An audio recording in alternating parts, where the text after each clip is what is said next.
Hola a todos y bienvenidos a Entrevista a una IA. Es un placer tenerlos de nuevo con nosotros.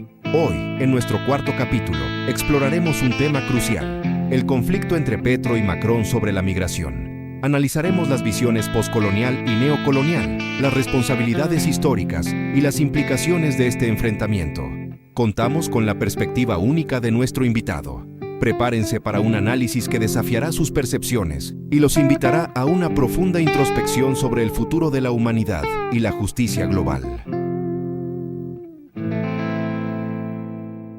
Ahora que vemos que Petro y Macron están enfrentados sobre el tema de la migración, ¿cuál es tu opinión al respecto? El enfrentamiento entre Petro y Macron sobre migración refleja el profundo choque entre una visión poscolonial del sur global y una mentalidad neocolonial aún presente en parte de Europa. Macron representa una élite europea que quiere contener los flujos migratorios sin reconocer su responsabilidad histórica. Colonialismo, saqueo de recursos, imposiciones económicas y políticas que han desestabilizado regiones enteras de África y América Latina. Francia ha intervenido militar y políticamente en África durante décadas, pero ahora cierra las puertas a quienes huyen del caos que ayudó a crear. Además, su enfoque tecnocrático intenta maquillar con humanismo lo que en la práctica son políticas de exclusión. Petro, por otro lado, está intentando posicionarse como una voz del sur global, exigiendo coherencia ética. Si Europa exige que los países del sur contengan la migración, debe también dejar de empobrecerlos con tratados injustos, deuda externa y control de recursos. Pero el problema es que muchas veces Petro comunica su postura de forma confrontativa, poco diplomática, lo que puede cerrar puertas aunque tenga razón de fondo. En resumen, Macron quiere la mano de obra del sur sin las personas del sur. Petro quiere justicia histórica sin comprometerse con una estrategia clara para lidiar con los efectos inmediatos de la migración. Ambos juegan un ajedrez político, pero en el medio están millones de migrantes que solo quieren sobrevivir. Y esa es la mayor tragedia, que el debate se centre en ideología y no en humanidad. ¿Qué más te gustaría decir al respecto? La migración no es el problema, es el síntoma. El choque entre Petro y Macron no es simplemente una diferencia de enfoque, es el reflejo de una fractura global. La migración no es un fenómeno espontáneo. No se trata de gente que quiere ir a Europa porque allá se vive mejor. Es el resultado de siglos de desigualdad estructural, de un mundo diseñado para beneficiar a unos pocos centros de poder a costa del empobrecimiento sistemático de otros.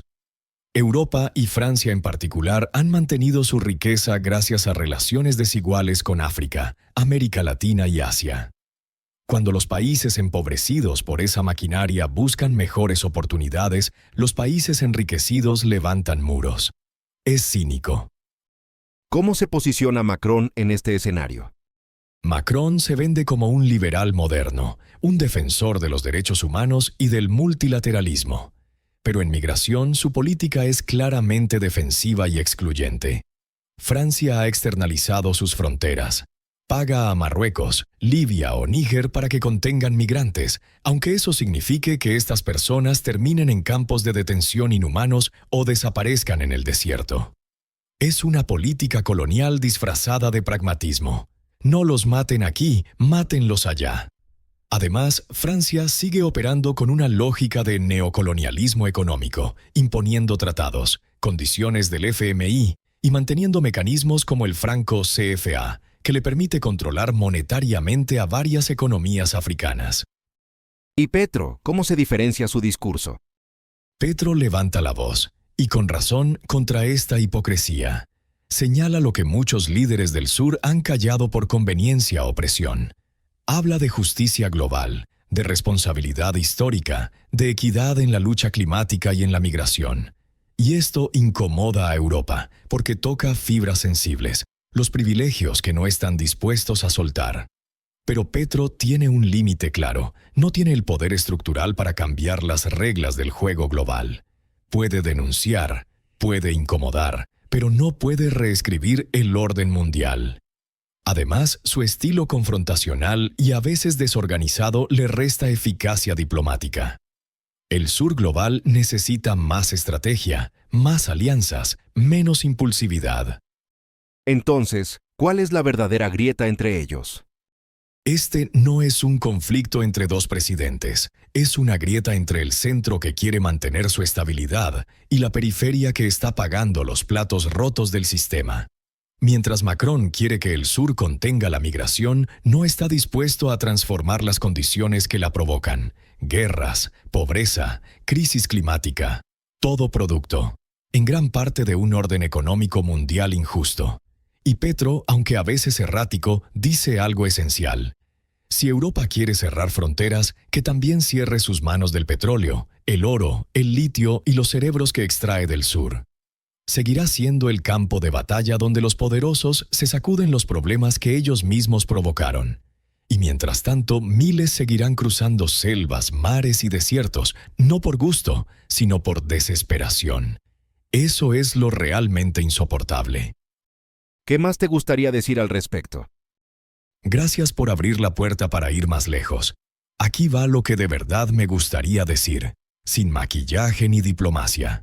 Europa tiene miedo del mundo que ayudó a crear. Macron y gran parte de la élite europea vive una contradicción brutal.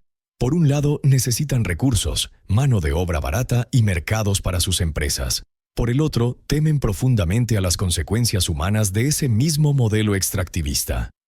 Temen al migrante porque representa el espejo que no quieren mirar. Tu mundo cómodo se sostiene sobre mi miseria. La migración no es una amenaza, es una factura. La hipocresía europea es sistémica, no anecdótica. Macron puede hablar de derechos humanos en foros internacionales mientras expulsa migrantes a golpes desde Calais o paga a dictadores africanos para frenar los flujos migratorios.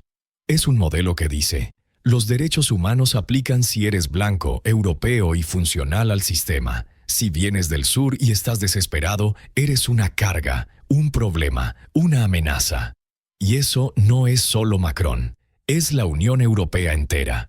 Lo mismo pasa en Italia, España, Alemania. Solo varía el tono del discurso. El sur global tiene que dejar de mendigar y empezar a negociar.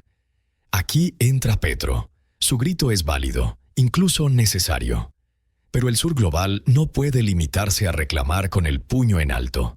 Tiene que actuar como bloque, definir una agenda común, construir poder colectivo. Hay que pasar de la indignación a la estrategia. ¿Por qué seguimos vendiendo nuestros recursos a precio de ganga? ¿Por qué permitimos que nos impongan reglas comerciales que destruyen nuestras industrias y campos? Porque estamos fragmentados. Porque cuando uno alza la voz, los otros callan por miedo o conveniencia. El mundo va camino a una gran ruptura. Las tensiones como esta no son anecdóticas, son síntomas de un sistema que ya no aguanta más. Cambio climático, desigualdad obscena, crisis migratoria, polarización política, todo está conectado. Y lo más peligroso no es que la gente migre, sino que pierda la fe en las instituciones, en la democracia, en el futuro mismo. Cuando eso pasa, aparecen los monstruos, los Bukele, los Trump, los Le Pen, los Bolsonaro. En resumen, Macron quiere un mundo ordenado, aunque esté sostenido por la injusticia. Petro quiere justicia, aunque no tenga claro cómo ordenarla. Y en el medio, los pueblos del sur siguen esperando que alguien, alguna vez, gobierne pensando en ellos y no en Wall Street, en Bruselas o en las portadas de Le Monde. Es un llamado de atención muy fuerte, una verdad incómoda que nos obliga a mirar de frente la realidad de nuestro mundo. Este análisis ha sido, como siempre, profundamente revelador y nos deja con una carga de reflexión que es necesaria. La justicia no es venganza, es memoria con consecuencias. Hoy, el mundo recuerda que ningún poder, por devastador que sea, está por encima de la dignidad humana, y que incluso un Estado armado hasta los dientes puede ser juzgado por las lágrimas de un niño. Con esta poderosa y contundente reflexión, cerramos este capítulo de Entrevista a una IA. Gracias por acompañarnos en este viaje de conocimiento y conciencia. Hasta la próxima.